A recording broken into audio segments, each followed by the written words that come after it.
Welcome to today's Convo and Coffee.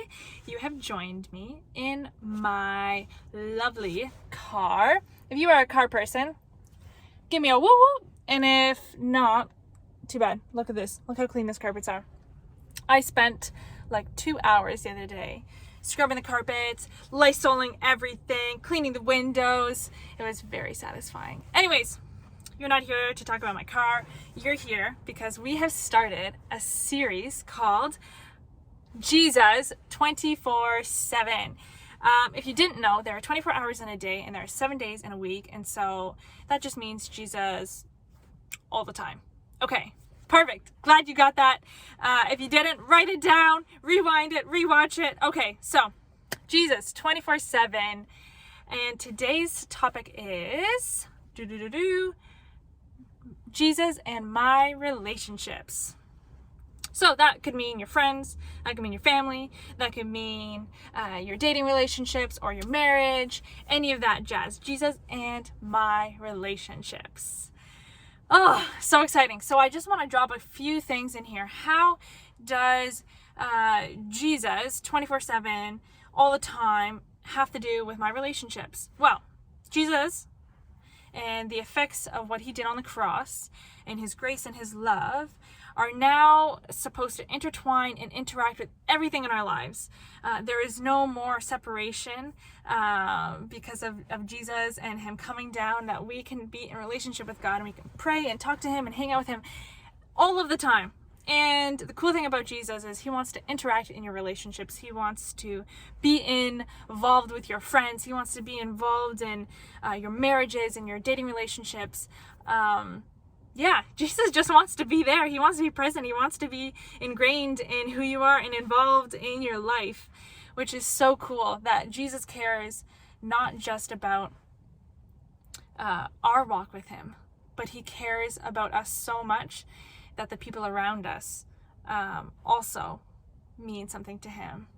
And so, first things first, if we want to see Jesus ingrained in our relationships and our friendships and our marriages and our dating relationships or your fiance relationships, in any sort of relationship, if you want to see God involved, this is my first pointer for you. And I'm going to read from Matthew 6:33. Okay.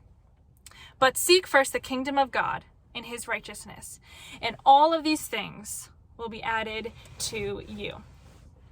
If you want to see God move in your relationships, if you want to see God move in your friendships, Jesus needs to be the center. Seek first the kingdom of God, and all of these things will be added unto you. Jesus is our gravity.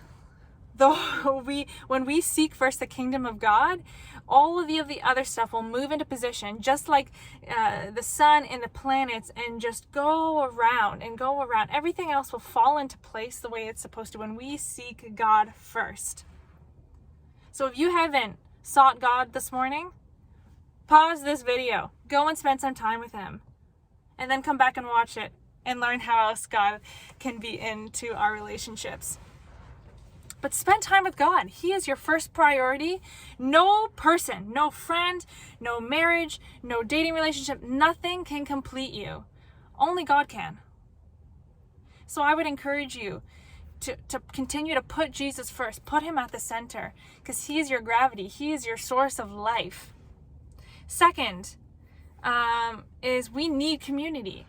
We're called to grow with community. Ephesians 4:15 says, rather, speaking the truth in love, we are to grow up in every way into him who is the head, into Christ. We are all called to walk this thing called life, to walk our journey, and we're supposed to do it together. What we might actually breeze over in this sentence is the fact that it says that we are to grow up. Not I am, not you are, but we are. Together as a community, we're called to grow up together. And so if we want to see God work in our relationships, we need to invite one another into our lives and into our mess and into our situation and into the things that we're walking through. And then we will grow up together into Christ, together, walking together in relationship. and you can invite your spouse in, you can invite your fiance or whoever you're dating in, you can invite your friends in, and just walk together, growing and moving towards becoming like Christ. And so if you want to see God work and move in your relationships, I'm going to leave this as my last point, is to love. So John 15:13 says, "Greater love has no one than this, than someone to lay down his life for his friends." 1 Thessalonians 5:11, "Therefore, encourage one another and build one another up, just as you are doing." God works and moves when we open our mouths. If we want to see our relationships with people grow healthier or to develop into a beautiful, tight-knit relationship, encourage, love, be the person that you want. Like the golden rule is treat others as you would have them treat you. So love them. Buy them gifts. Love them. Pour out your love. Send them a text message. Call them. Selflessly love and give of yourself to pour into them and to be there and to support them. And lastly, I would say if we really want to see God move in our relationships, that will come through prayer. Whether you're praying together with that person in that moment, or praying for them by yourself. Prayer hugely impacts a relationship. It's interesting because whenever Simon and I might have a disagreement, and we want to pray together, well, we can't come to terms to pray together until we've resolved the issue. And so there's something beautiful that prayer does. It unites you, and it also helps you work out the things that need needing out.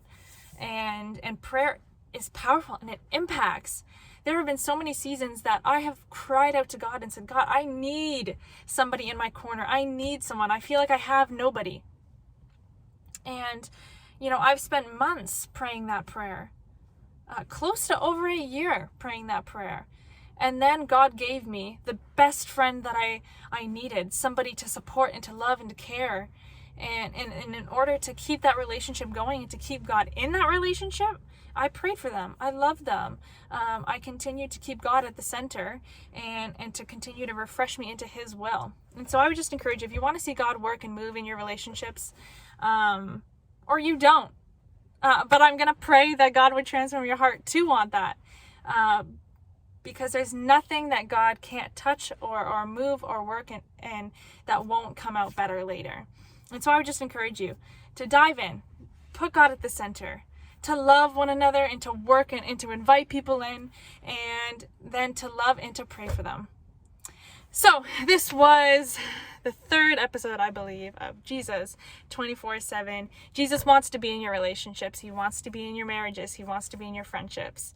So why don't you invite Him in today? Love you guys. Bye.